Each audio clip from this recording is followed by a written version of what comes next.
as we get started today, I wanted to remind you that you can always enter questions into your GoToWebinar control panel in case you have any questions about what we're talking about here today.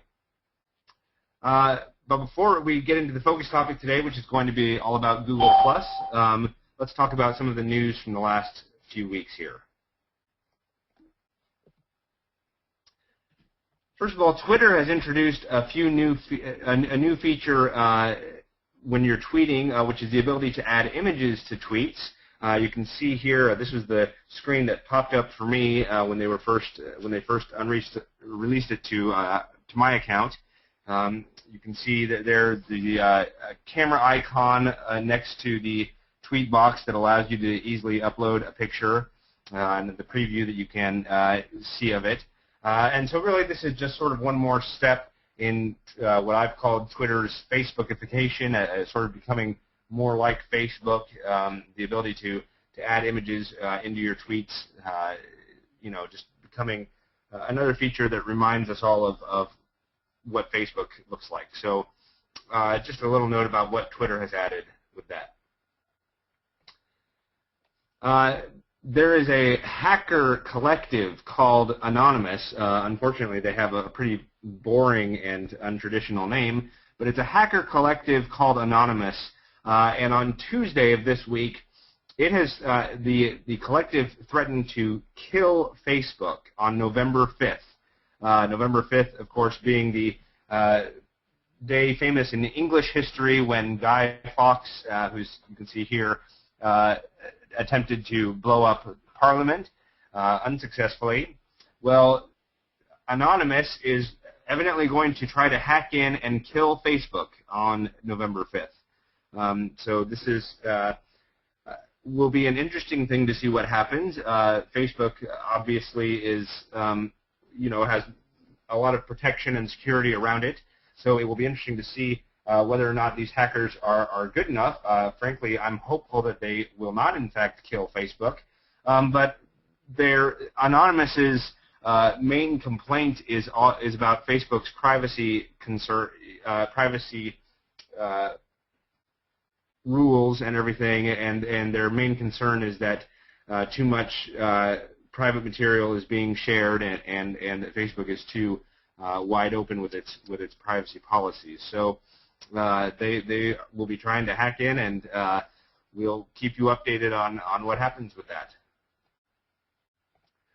In sort of more serious news, I think, not that isn't serious, but and speaking of England also, English Prime Minister David Cameron has told Parliament that in the wake of this past week's rioting, the government is actually looking at banning people from using social networking sites like Twitter and Facebook, at least on a temporary basis, shutting these sites down within the country. And the reason for that is that some of the rioters have actually used Facebook and Twitter as a means of communicating and planning some of the riots and that sort of thing. And so social media being used in a very negative way to plan some of these riots, and so the government of England considering at least shutting some of those sites down temporarily.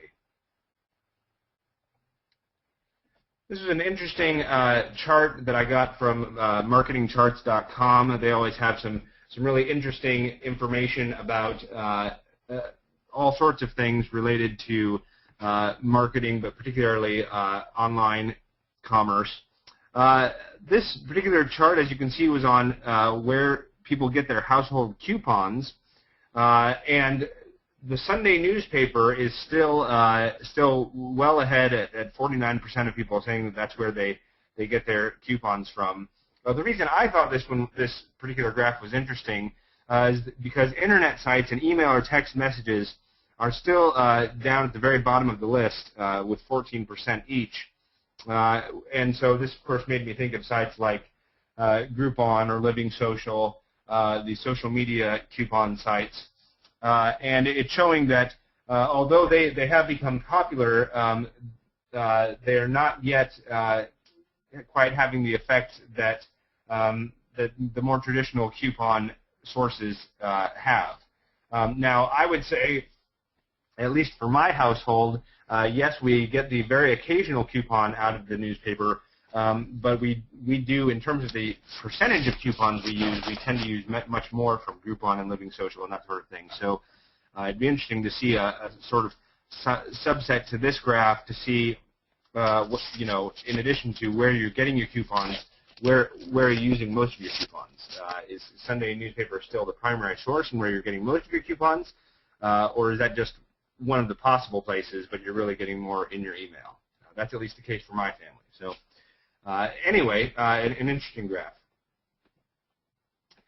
And the final bit of news today was that Google Plus, which I'll be talking about more in a few minutes here, of course, has started, is going to start gradually rolling out games, and that games feature is going to be released today, so that people can start playing some of their favorite online games using Google Plus. And at the same time that announcement was made, Facebook announced that it was going to be improving the way that people use applications on its site to make the applications more engaging for the site's 200 million game users. And so really sort of this interesting thing. It turns out that the war over social media dominance might actually be fought over gaming, which is not something that, as a non-gamer myself, not something that I necessarily would have predicted. But it is interesting to hear that both companies are sort of laying a claim on the world of gaming and seeing if they can become the most popular gaming sites when it comes to social media. So that's the news, and now we will move into the focus, straight talk, all about Google Plus. Now, you all have probably heard of Google Plus. Undoubtedly, it was released in late June, and you've heard some of the buzz about it. There is a lot of talk about the fact that although Google has tried several social media sites in the past, like Orkut and Buzz, things that never really caught on, at least in this country. In other countries, Orkut especially is very popular. But Google Plus, however, has really gotten a lot of good press, and people are starting to say, it looks like Google really finally may have figured it out this time. So I want to introduce Google Plus to you, talk a little bit about what is the same when it comes to Google Plus, things that you're used to from other social media sites, and what some of its new features are, or at least new layouts or ways of imagining social media. So let's go ahead and walk through that. And as we do, and as we start, I want to show you this growth chart that's really sort of an impressive growth chart. It shows of the three top social media services, Twitter, Facebook, and Google+, how long it took each of those sites to reach 10 million users. And you can see that for Twitter and Facebook, in both cases, it took over 2 years for those services to hit 10 million users. And Google+ did it in 16 days, which is really sort of amazing. People really jumped on this bandwagon very quickly. And now the latest numbers are saying that Google Plus is a little over 25 million now. So I would say expect by sometime mid-fall that they're going to reach the 100 million user mark. Certainly, I would think by the end of the year at the latest. Now, that's one chart. Now, this is how someone else put it with the they call it the real evolution, evolution of social media here. And they have Facebook and Twitter as sort of, rudimentary last steps, and Google Plus clearly being the way of the future here. Now, I'm not sure that I quite agree with this, but it is interesting to see how people who are really passionate about Google Plus express themselves, and this I thought was a particularly interesting example. So what's old about Google+? What are the things that we've seen before? Well, of course, There are personal profiles. Just about every social media site allows you to create a personal profile. Here you can add as much or as little information about yourself as you want to. It's very similar to Facebook in terms of you're adding in information about where you've been employed, where you went to school, who you're connected to, that sort of thing. So again, something we've seen before, and something that does not look too different from what we've seen on Facebook. And even the layout here, I would say, looks very similar to a Facebook kind of layout. Another thing that's old, of course, posts. You saw in the slide I just showed you, and in this slide, you can share posts with people, including the options to include photos or videos or links and things along those lines. Same way it is with Facebook. One difference is that you decide when you post who's going to see this post. There's a little drop down here where you can determine which of your circles, and I'll talk a little bit more about circles in a minute, but which of your circles is going to see this post, or do you just want everyone to be able to see it, that sort of thing. And so there is that difference here with Facebook. With Facebook, you post automatically, and there is an option if you want to change the default setting from whatever you have it set. But with Google+, you actually have to determine when you post. Each time you have to determine who it's going to be seen by. Another thing that's old is the stream, and this is sort of the Google+ homepage, the same way that the Facebook news feed is its sort of homepage. So when I come to my Google+ page, what I'm seeing is things that friends of mine have posted, and the sorts of things that they're sharing with me. Again, something that we see on Facebook and on Twitter, where we're seeing all sort of the recent activity of people that we are engaged with.